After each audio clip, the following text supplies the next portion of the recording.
ceci sur ton visage et tu deviendras la plus belle femme de ce village. Mais souviens-toi, l'eau ne doit jamais toucher ton visage.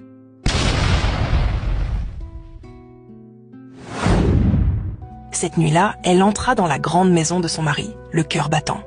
Sa nouvelle vie commençait vraiment.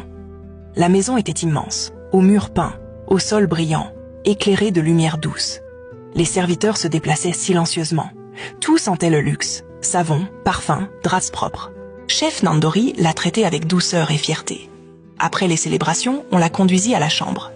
Dans la salle de bain, une grande baignoire blanche remplie d'eau tiède et de pétales de fleurs l'attendait. Le cœur de Maria s'arrêta. « Vous devriez vous rafraîchir », dit une servante. Maria sourit faiblement. Une fois seule, elle verrouilla la porte et s'y appuya, respirant rapidement. « Fais attention, très attention », se répéta-t-elle. Elle entra doucement dans la baignoire, évitant soigneusement son visage. Puis, son pied glissa. Elle tomba en arrière. Son visage plongea dans l'eau. Elle ressortit en hurlant. « Non, non, non !» Elle se précipita vers le miroir. Son sang se glaça. Son visage changeait.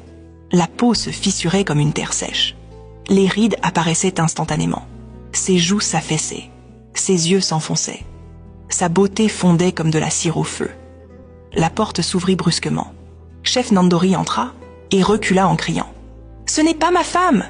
Les serviteurs accoururent. Certains hurlèrent, d'autres s'évanouirent.